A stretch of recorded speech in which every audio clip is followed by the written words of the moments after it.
بسم اللہ الرحمن الرحیم۔ تاریخ اور تمدن کے اس علمی اور فکری پلیٹ فارم پہ آپ سب کو خوش آمدید کہتے ہیں۔ میں ہوں فرقان گوہر اور میرے ساتھ ہیں میرے دوست شبیر نعیم صاحب۔ السلام علیکم۔ وعلیکم السلام۔ خیریت سے ہیں؟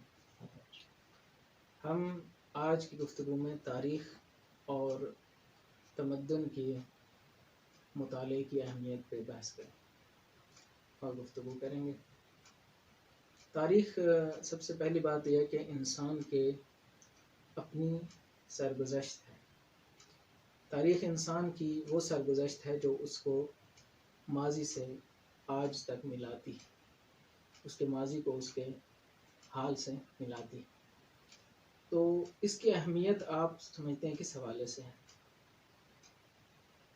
بالکل درست فرمایا آپ نے۔ تاریخ کی اہمیت غیر معمولی حد تک جو ہے ہر فرد سے لے کے قوم، ملک، وطن تک سب کے لیے جو ہے عیاں ہے۔ وہ اس لیے کہ تاریخ کسی بھی قوم کی ہو، حتی فرد کی ہو یا کسی ملک کی ہو، وہ در حقیقت اس کی آئیڈینٹیٹی ہے۔ اس کا سمجھ لیں، اگر میں سادہ الفاظ میں کہوں تو اس کا شناختی کارڈ ہے، اس کی ایک شناخت ہے۔ تو جب آپ تاریخ پڑھتے ہیں تو وہ آپ کو شناخت دیتی ہے کہ آپ کن مراحل سے گزر کے، کن حوادث سے گزر کے یہاں تک پہنچے۔ در حقیقت یہ فرد نہیں ہے جو تاریخ بناتا ہے، بلکہ ایک مجموعی قوم ہے، یعنی انسان کا دوسروں سے رابطہ ہے، قوم کا مجموعی احوال ہے۔ صحیح، جو تاریخ اپنے اندر اپنے دامن میں سموئے ہوئے ہے، اور جو یعنی بعد میں لوگ آ کے اس پہ توجہ کر کے اس سے عبرت پکڑتے ہوئے کہ کہاں پہ اس قوم نے غلطیاں کی، کہاں پہ اس قوم نے اچھے کارنامے انجام دیے، اچھی چیزوں سے سبق سیکھا جاتا ہے۔ جو چیزیں ناقص رہ گئیں یا جن کو نہیں ہونا چاہیے تھا، اس سے سبق سیکھا جاتا ہے۔ تاریخ میں ایک چیز عبرت نام کی ہے، اس سے مثلا اس کا آپ اگر عام فہم مقصد سمجھانا چاہیں، عبرت ہوتی کیا ہے؟ عبرت یعنی عبور کردن، یعنی گزرنا ہوتا ہے۔ جو چیز پہلے آ گئی تھی آپ کے یعنی زندگی میں آئی ہے یا تاریخ میں آئی ہے، اس سے آپ نے عبور کرنا ہے۔ ایسا نہیں ہے کہ آپ نے اس میں کھو جانا ہے، ٹھیک ہے۔ عبور کیسے ہوتا ہے؟ ظاہر ہے آپ اس چیز کو سیکھتے ہیں اس سے، اگر وہ اس میں آپ کے لیے اچھا سبق ہے تو وہ آپ حاصل کریں گے۔ اگر آپ نے اس کو مکمل طور پہ چھوڑنا ہے، وہ بری چیز تھی، تو عبور کا مطلب یہ ہے کہ آپ اس کو پاک کر دیں گے، آپ اس کو ڈیلیٹ کر دیں گے۔ تو عبرت قد خلت، قرآن کہتا ہے کہ ایک امت ہے جو گزر چکی ہے، لہا ما کسبت۔ تاریخ میں ایک چیز یہی ہے کہ تاریخ میں اگر کسی نے کوئی برا عمل انجام دیا ہے تو اس کی سزا بھی اسے مل جاتی ہے، اور یعنی آپ نے دیکھنا ہے کہ اس میں آپ کے لیے کیا ہے۔ میرے خیال ہے تاریخ انسان کو بہت کچھ سکھاتی ہے، لیکن اس کے لیے کچھ شرائط ہیں۔ سب سے پہلا میرے خیال میں یہ ہے کہ ہم تاریخ سے قصے کہانیاں سنتے ہیں، یعنی تاریخ کو یہ سمجھتے ہیں کہ ماضی کی کوئی رومانٹک داستانیں ہیں جس میں ہم نے مزے اڑانے ہیں۔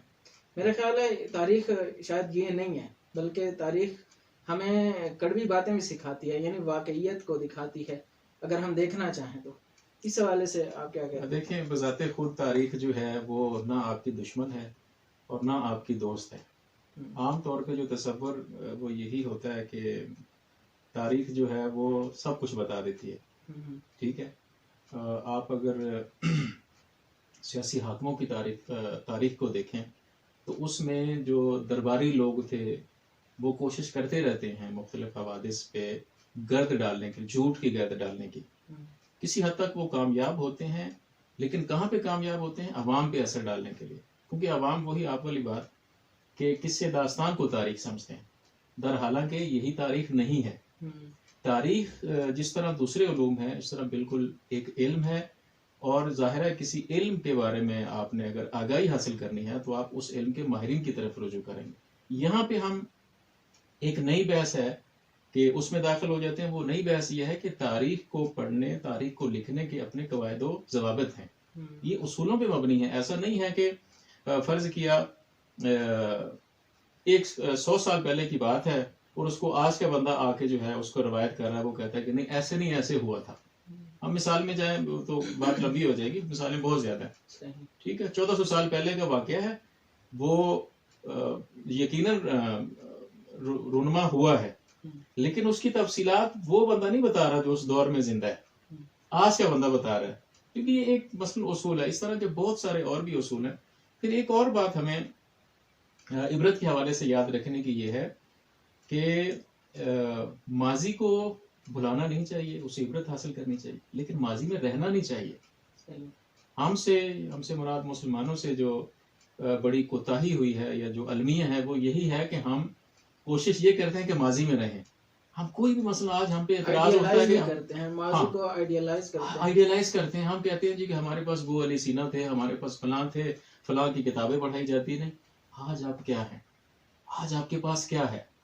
آج جب آپ سے مثلا کہا جاتا ہے کہ آپ کے پاس جس سسٹم کی آپ بات کر رہے ہیں، آپ کہتے ہیں کہ آپ کے پاس سب کچھ ہے، تو آپ آلٹرنیٹ جو سسٹم چل رہے ہیں اس کا ایک بھی نہیں لے کے آتے.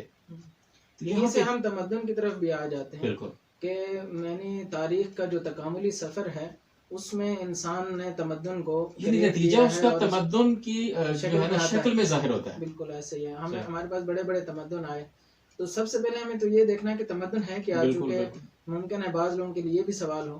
تو تمدن بظاہر تو مدنیت سے ہے، یعنی جب ہم انسان نے غاروں کو چھوڑ کے ایک اکٹھ میں آئے اور ایک اجتماعیت، ایک سسٹم میں ایک سسٹم بنایا، کچھ قوانین متعین کیے. بالکل. اور اجتماعیت کا لازمہ یہی ہے کہ ظاہر ہے کہ اگر آپ کسی ایک جگہ پہ رہ رہے ہیں تو آپ کو دوسروں کا خیال کرنا پڑتا ہے، دوسروں کے حقوق کا خیال کرنا پڑتا ہے. تو جہاں سے میرے خیال ہے محدودیت شروع ہوتی ہے وہیں سے تمدن کا سفر بھی شروع ہوتا ہے. تو آپ تمدن کو کیسے دیکھتے ہیں؟ دیکھیں، ایک تمدن کا یا تہذیب بھی کہا جاتا ہے اردو میں، اس کا آپ نے ایک ہلکا سا خاکہ جو ہے وہ بیان فرما دیا، جس میں ایک شہر سازی یا شہر میں آ کے رہنا، ٹھیک ہے، عام طور پہ یہی مراد لی جاتی ہے. لیکن تمدن کا یا تہذیب کا مفہوم اتنا وسیع ہے کہ اس میں مختلف حوالوں سے لوگوں نے آ کے اپنے خیالات کا اظہار کیا ہے. کسی نے مثلا کسی ایک حوالے سے اس کو دیکھا ہے، کسی نے مثلا اس کو ترقی کے حوالے سے دیکھا ہے، اور اس نے کہا کہ یہ تمدن یا تہذیب جو ہے وہ در حقیقت مادی ترقی کا نام ہے. کہ آپ نے یا ایک جو قوم صاحب تمدن ہے یا صاحب تہذیب ہے، اس نے کس حد تک مادی دنیا میں ترقی کی ہے، یہ دوسری اقوام کو کیسے پیچھے چھوڑا ہے. ٹھیک ہے. اور اس میں مزید آپ ہاں، اس میں یہی نقطہ، مثلا اگر آپ صاحب نظروں کو دیکھیں تو تمدن، جنہوں نے تمدن کے اوپر کام کیا ہے، مثلا ان میں بہت بڑا نام ہے ٹوین بی کا، جی یا ولڈو رینڈ کا. تو میں چاہتا ہوں کہ اس کے اوپر بھی اگر گفتگو ہو جائے، چونکہ ٹوین بی نے بہت سارے تمدن کو مطالعہ کیا ہے. تقریباً اس نے دنیا کے جو 15 تمدن، جہاں تک میرے ذہن میں آ رہا ہے، اس نے 15 تمدن جو معروف تاریخی تہذیبیں تھیں جس میں انسانوں نے بہت کارنامے انجام دیے ہیں. تو آخر میں اس نے ایک نتیجہ لیا. وہ کہتا ہے کہ تمدن کیسے پنپتے ہیں اور کیسے جو ہے وہ آخر میں ختم ہو جاتے ہیں. وہ کہتا ہے تمدن وہاں سے شروع ہوتا ہے جہاں سے انسان اپنی ضرورتوں کو پورا کرنے کے لیے اپنا ذہن لڑانا شروع کرتا ہے، تخلیقی صلاحیتوں کو استعمال کرتا ہے. اور جہاں جہاں وہ اپنے مشکلات کو حل کرنے کے لیے کوششیں کرتا رہتا ہے اور جتنا جتنا کامیابی حاصل کرتا چلا جاتا ہے، اتنا اتنا وہ تمدن بناتا چلا جاتا ہے. جتنا جتنا اپنی مشکلات کا سامنا کرنا جانتا ہے، اتنا ہی وہ اس تمدن کو بنانے میں کامیاب ہوتا ہے. یعنی جو چیلنجز آتے ہیں، اگر وہ قوم، اگر وہ معاشرہ اپنے چیلنجز کو نبھا سکتا ہے، اپنی مشکلات کو ان سے نکل سکتا ہے، ہاں حل کر سکتا ہے، اسی جو ہے نا استعداد کے ذریعے، تخلیقی صلاحیت کا استعمال کر کے جتنا جتنا اپنے مشکلات اور چیلنجز کو حل کرنے کی طرف جاتا ہے، اتنا ہی وہ تمدن بنانے میں کامیاب ہوتا ہے. اور جہاں یہ ختم ہو جاتا ہے، جہاں جہاں یہ سفر رک جاتا ہے، مشکلات حاوی ہو جاتی ہیں، بحران پیدا ہوتے ہیں، اور بحران کی وجہ سے ابھی آپ انحطاط کا شکار ہو جاتی ہیں، اور ابھی آپ رک جاتا ہے. جی، اور ابھی آپ جائیں اسی میں مطالعہ کریں کہ ہم مسلمانوں کی تہذیب تھی اور تمدن تھا. انہوں نے مثلاً آدم میڈز نے 4 صدی کے تہذیب کو بہت زیادہ اچھالا ہے. 5ویں صدی 4 صدی کو معمولاً جو ہے وہ مغربی متفکرین کہتے ہیں کہ مسلمانوں کا ایک اوج تھا اس میں. تو ابھی آپ دیکھیں کہ مسلمان جو ہے اس کے بعد آپ دیکھیں بغداد میں جو مذہبی لڑائیاں ہوئی ہیں، اس کے بعد پھر نتیجہ یہ ہوا کہ مغل نے حملہ کیا اور سب کو نیست و نابود کر دیا. تو آپ دیکھیں کہ کس طرح سے ایک تہذیب جو ہے جب آپس میں اس کا شکار ہوتی ہے تو وہ کیسے نابود. قرآن کریم نے انہی کو سادہ الفاظ میں بیان کیا ہے، یعنی پیچیدہ قواعد کو سادہ الفاظ میں آ کے بیان کیا ہے کہ لا تنازعوا فتفشلوا. مثلا ایک چیز یہی ہے کہ تمدنوں کو گرانے والی ایک اہم چیز داخلی جو ہے تنازعات ہیں. اگر آپ اپنے ساتھ 10 گریباں ہیں، فرض کریں گھر ہے جس میں 5 بھائی ہیں اور 5 لڑتے رہتے ہیں، صحیح ہے. اب دیکھیں کہ ان کے گھر میں ہر روز لڑائی ہو تو ظاہر ہے کہ وہ نہ باہر کے رہیں گے نہ گھر کے رہیں گے، نہ وہ گھر کے مسائل حل کر سکیں گے، نہ باہر کو دیکھ سکیں گے، نہ ان کی کوئی درآمد ہوگی، نہ ان کا کوئی سسٹم ہوگا. تو وہ کہاں سے تمدن بنائیں گے؟ ایک معاشرہ بھی ایسا ہی ہے. ایک معاشرہ ایک فیملی ہے، وہ جب اپنے مسائل کو حل کرنے کی سوچتا ہے وہ تمدن میں. ولڈورینٹ بھی یہی کہتا ہے. ولڈورینٹ کہتا ہے کہ مثلا نظم اجتماعی، وہ کہتا ہے ایسا اجتماعی نظم جو کسی بھی معاشرے میں کریٹیوٹی پہ ختم ہوتا ہے، کلچرل کریٹیوٹی. وہ کہتا ہے خلاقیت، ایسی خلاقیت جو فرہنگ اور ثقافت سے نکلتی ہے. یعنی ایک ثقافت کے اندر کریٹیوٹی آ جاتی ہے جب ایک ایسی ثقافت، یعنی اس سے پہلے ایک نظم آتا ہے. بے نظمی کہیں تمدن نہیں بناتی. بالکل، جس معاشرے میں بے نظمی آ جائے وہ تمدن نہیں بنا سکتا. دیکھیں آپ نے اسلامی تہذیب کی مثال دی، تو ساتھ میں اس سے پہلے آپ نے جو ہے وہ کچھ مفکرین کے حوالے سے یہ بھی فرمایا کہ جو تخلیق ہے، تخلیقی صلاحیت کا استعمال ہے، در حقیقت اسی استعمال کی کھوک سے تمدن یا تہذیب جنم لیتی ہے یا اس جو موجودہ تہذیب کو مضبوط کرتی ہے. تو اس میں اگر ہم مسلمانوں کے فکری سفر کو دیکھیں، دینی فکری سفر کو، تو اس میں مختلف موڑ آئے ہیں. ہم اس کی طرف اشارہ ہم جو ہے نا اس مختصر سی گفتگو میں نہیں کر سکتے. تو یہ وہی آپ والی بات پہ نتیجہ ختم ہوتا ہے کہ جب فکر کے راستے کو روکا گیا یا تخلیقی صلاحیتوں کے استعمال کو روکا گیا، اس وقت بحرانوں نے سر اٹھایا. سیاسی بحران اپنی جگہ، حتی مذہبی بحران جس کی طرف آپ نے اشارہ کیا کہ آپ آپس میں لڑتے رہیں گے تو آپ کوئی تہذیب قائم تو کیا جو آپ جس کے آپ دم بھرتے ہیں شاید اس کو بھی قائم نہ رکھ سکیں. یعنی یہ تفرقہ جو ہے اتنی بری چیز ہے کہ آپ فکری جو اختلاف ہے، پھر جن مسلمان مفکرین کی ہم مثالیں دیتے ہیں ان کی اگر آپ زندگی کا مطالعہ کریں تو انتہائی فصیح فکر کے لوگ تھے. یعنی ایسا نہیں ہے کہ وہ چھوٹے چھوٹے مسئلے پہ آگے جناب والا یہ حافظ غرفان گوہر صاحب کو جو ہے وہ تکفیر کریں یا مثلا ان سے بولنا چھوڑ دیں. نہیں، پھر دوسری طرف آ کے اجتماعی جو رویہ تھا ان کے ساتھ وہ بہت دردناک ہے.